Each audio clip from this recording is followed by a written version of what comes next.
Bonjour et bienvenue dans ce nouveau JT, le JT de la semaine dimanche 23. Alors de quoi on va parler dans ce JT? On va parler d'un fait divers avec un ressortissant russe, encore eux, un mot sur les élections, un peu de culture thaï avec une fête bouddhiste et l'anniversaire du roi. On va parler aussi de Twitter et du cinéma. Donc sans plus attendre, passons aux news régionales.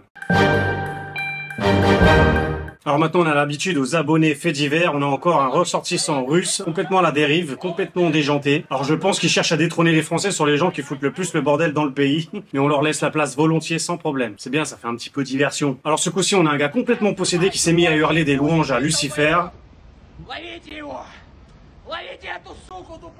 Alors il était armé d'un ouvre-bouteille, il s'est mis à se couper lui-même, à endommager des voitures. S'il fait ça ma voiture... Bon, j'ai plus de voiture, mais s'il fait ça à mon scooter, même si c'est pas mon scooter, c'est pas mon véhicule, si je vois quelqu'un faire ça, son ouvre-bouteille, je lui prends, je lui décapsule la tête avec. Donc ils ont finalement réussi à le maîtriser à coups de taser pour l'immobiliser et l'emmener au commissariat. La TAT, l'autorité thaïlandaise du tourisme, est sur le point d'accueillir un record de 2 millions de touristes russes supplémentaires pour l'année prochaine. Le directeur du bureau de Moscou de la TAT souligne, je cite, « l'urgence de préserver l'image de la Thaïlande en tant qu'ami des voyageurs russes. Ils font partie désormais des top 5 pays le plus générateurs de touristes dans le pays. » Par exemple, cette année, depuis janvier, il y a déjà eu 800 000 Russes qui sont arrivés en Thaïlande, soit une augmentation de plus 1000% par rapport à l'année dernière. Donc ok, envoyez vos Russes, mais s'il vous plaît, mettez un filtre anti-taré à la frontière, sinon tout ça, ça va se finir en hôpital psychiatrique à ciel ouvert. Island, c'était super hein, comme film au cinéma, mais j'aimerais pas que ça devienne le nouveau nom de l'île de Phuket. Passons aux news nationales.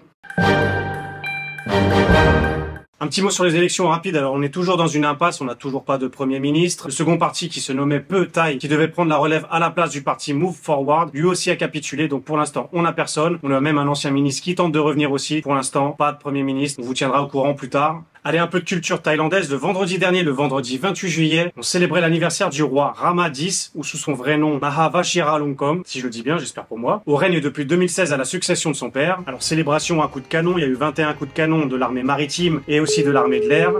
Oui. On a un appel? Allô, ouais. Oui, là par contre on est sur la chronique de l'anniversaire du roi, donc il y a peut-être quelque chose à dire. Ah mince, j'ai dû me tromper de chronique alors.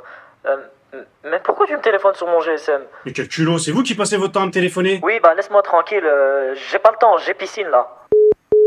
J'ai pas le temps, j'ai piscine. Ah, il fait moins le malin, monsieur H, là. Hein. En tout cas, longue vie au roi, ça doit être vachement sympa d'être roi, non?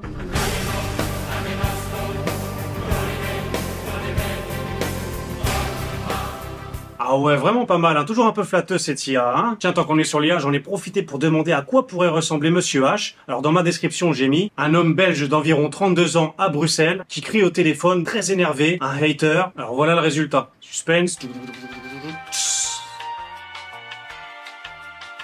Ah ouais, pas mal, hein. Le téléphone enfumé à force de clasher tout le monde, ça me semble un peu réaliste. Voilà, en tout cas, ça peut donner une idée. Qui sait, un jour, on saura s'il ressemble vraiment à ça ou pas. Alors, juste après l'anniversaire du roi, on a une fête nationale bouddhiste très importante qui s'appelle Ashana Busha, également connue sous le nom de Dhamma Day, et l'une des fêtes les plus importantes du bouddhisme, célébrant le premier sermon du Bouddha, dans lequel il a exposé à ses 5 disciples la doctrine qui lui a été venue après son illumination. Alors, pendant cette journée, le peuple thaïlandais ira faire des offrandes d'argent, de nourriture, en écoutant des sermons, et comme toute grande journée de Buddha Day, il n'y aura pas de vente d'alcool et les lieux de fête seront fermés. Et donc le lendemain de cet événement, le 2 août, il y a aussi la fête Khao Phan Sa, le carême bouddhiste de Thaïlande. Alors Khao Phan Sa est une fête bouddhiste importante en Thaïlande. Elle marque le début et la retraite annuelle de 3 mois lors de la saison des pluies pour les moines. Alors pendant ces 3 mois, beaucoup de Thaïlandais poursuivent l'événement, tenteront d'arrêter de boire et de fumer, comme un peu les nouvelles résolutions qu'on a en début d'année chez nous. Je vous mets les 2 liens de toutelathaïlande.fr qui sont dans la description, qui vous donneront un peu plus d'explications. C'est le tour des news internationales.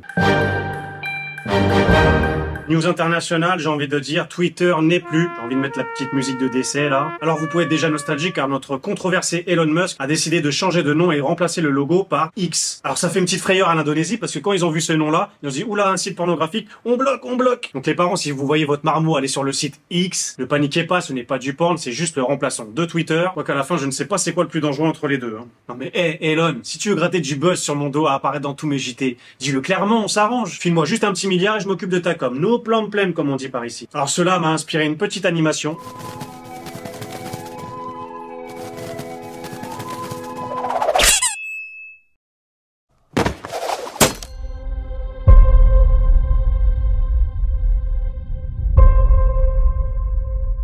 Et ouais, la France a un incroyable JT caché. Bien caché, ouais. Deuxième news internationale, on a un clash des titans ou un clash des tristes temps. Oppenheimer et Barbie se tirent la bourre au box-office avec un choix drastique entre un film flippant ou un film chiant. À vous de juger lequel est lequel. Alors sur le net, ça manque pas de mèmes, ça inspire les internautes. Une maman qui cuisine un pad thaï atomique, une bombe atomique rose trop cute. On a aussi Barbenheimer, Jaja Harby, enfin bon, ça s'arrête plus. Paraîtrait même que l'acteur principal de Oppenheimer serait intéressé pour tourner le deuxième film de Barbie. What the f***. Warner Bros envisage déjà plusieurs suites au film. Je vous cache pas que je suis un petit peu perdu. Je pensais que le rose et le bleu classés au genre, c'était un petit peu ringard. Et là, de nouveau, ça plaît à tout le monde. Bon, incroyable. Donc allez voir ce que vous voulez entre ces deux films. Moi, je peux pas, j'ai hésité. Pendant qu'on parle de cinéma, profitons-en pour apprendre un petit peu le thaï, ça peut vous servir. Peut-être qu'un de ces quatre vous inviterait une demoiselle au cinéma en Thaïlande, même si vous n'allez ni rien comprendre à l'anglais, ni au thaïlandais. On vous connaît, bande de petits malins. Alors comme on parlait de cinéma, on va apprendre à dire « allez voir un film au cinéma ». Comme ça, vous pourrez peut-être conclure votre date. Alors si on devait traduire de façon pure et dure en thaïlandais, ça se dit « go voir film ». Alors go, on l'avait déjà vu, ça se dit « pai, pai », avec un son BP devant. Voir, ça se dit « do ». D-O-O, très simple. Et film, du coup, ça se dit Nang, Nang, avec un G à la fin, mais qu'on prononce jamais très fortement. Donc tout ensemble, ça se dit Pai Du Nang, Pai Du Nang. Par exemple, Pai Du Nang Avenger. Ouais, tous les mots en anglais, ça se dit un peu en chantant à la fin. Cinéma, il n'y a pas de mots en thaïlandais, mais ils peuvent dire cinéma, donc vous pouvez aussi le rajouter à la fin de votre phrase. Alors où en est notre taux? Il est à 37,44, c'est un petit peu en chute, alors c'est pas grand chose encore une fois, mais ça reste toujours un bon taux. Ce qu'il faut dire aussi, c'est que les élections influent pas mal sur le cours de l'argent, donc tant que ce n'est pas fixé, ça risque de bouger pas mal. Pour l'instant, c'est en notre avantage. Niveau de la météo sur Phuket, on a eu une semaine qui a eu un peu de mal à démarrer, mais sur la fin de semaine, 3 jours où il y a eu pas mal de soleil, des nuages un petit peu gris, blancs, avec de très belles éclaircies entre les deux. C'est tout pour ce JT, on se retrouve la semaine prochaine, merci toujours pour votre soutien, abonnez-vous, likez toutes les actions que vous pouvez faire sur ma chaîne, commentez, rajoutez mes réseaux sociaux, je vous remercie d'avance, prenez soin de vous, c'est important. Et tant qu'on parlait de Barbie, je vous souhaite un... Vous l'avez, c'est bon? Allez, ciao!